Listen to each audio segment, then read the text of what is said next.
Assalamualaikum warahmatullahi wabarakatuh. Perkenalkan, nama saya Herawati Hasibuan dengan NIM 24310164 dari jurusan Manajemen B1F Fakultas Ekonomi Prodi Manajemen dengan dosen pengampu Bapak Budi Wicaksono. Pada video kali ini, saya akan menjelaskan isi materi saya yang berjudul Ragam Bahasa Indonesia yang terdiri atas 7 bagian nih. Yang pertama, kedudukan dan fungsi bahasa Indonesia. Yang kedua, ragam daerah atau ragam dialek. Yang ketiga, ragam bahasa lisan dan ragam bahasa tulisan. Yang keempat, ada ragam baku dan ragam tidak baku. Yang kelima, ada ragam baku tulis dan ragam baku lisan.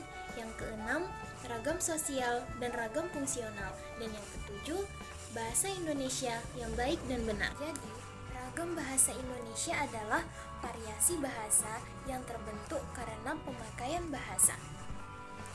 Selanjutnya, ada kedudukan dan fungsi bahasa Indonesia. Bahasa Indonesia memiliki kedudukan sebagai bahasa nasional sesuai dengan Sumpah Pemuda tahun 1928 nih. Kemudian, bahasa Indonesia ini juga berkedudukan sebagai bahasa negara sesuai dengan Undang-Undang 1945. Sedangkan bahasa Indonesia itu berfungsi sebagai bahasa resmi kenegaraan, bahasa pengantar di dunia pendidikan, alat perhubungan pada tingkat nasional untuk kepentingan perencanaan dan pembangunan, dan alat pengembangan kebudayaan serta ilmu pengetahuan dan teknologi. Selanjutnya ada ragam daerah atau dialek. Indonesia dikenal dengan negara yang memiliki banyak kelompok etnik atau suku. Bahasa daerah tersebut terus mengalami perkembangan karena terdapat banyak pengujar yang berbeda secara geografis atau perbedaan lapisan dan lingkungan sosial. Perbedaan ragam bahasa dalam satu bahasa suatu suku inilah yang kita sebut dengan dialek. Selanjutnya, ada ragam bahasa lisan dan ragam bahasa tulisan. Ciri-ciri dari ragam bahasa lisan itu yang pertama, adanya lawan bicara.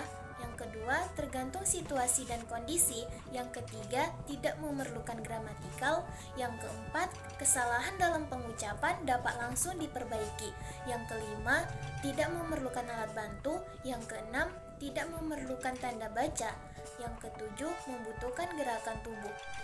Sedangkan pada ragam bahasa tulisan memiliki ciri-ciri yang pertama, tidak memerlukan adanya lawan bicara.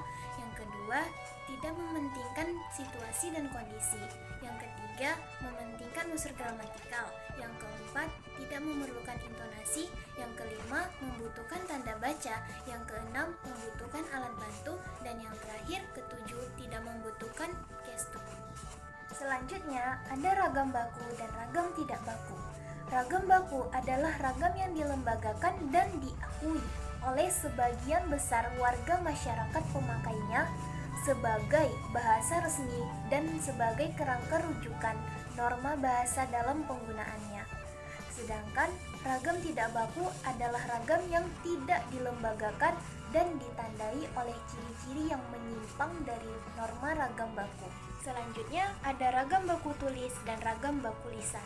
Ragam baku tulis adalah ragam yang dipakai dengan resmi dalam buku-buku pelajaran atau buku-buku ilmiah lainnya.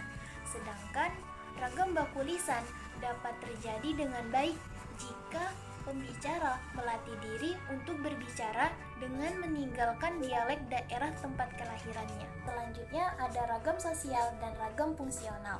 Ragam sosial adalah ragam bahasa yang sebagian norma kaidahnya didasarkan atas kesepakatan bersama dalam lingkungan sosial yang lebih kecil dalam masyarakat.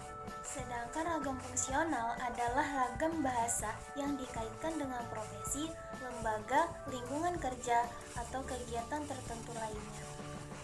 Selanjutnya, yang terakhir ada bahasa Indonesia yang baik dan benar. Bahasa Indonesia yang baik adalah bahasa yang mempunyai nilai rasa yang tepat dan sesuai dengan situasi dan kondisi pemakainya. Sedangkan bahasa Indonesia yang benar adalah bahasa yang menerapkan kaidah bahasa dengan konsisten. Mungkin ini saja yang dapat saya sampaikan pada video presentasi saya kali ini. Assalamualaikum warahmatullahi wabarakatuh. lay down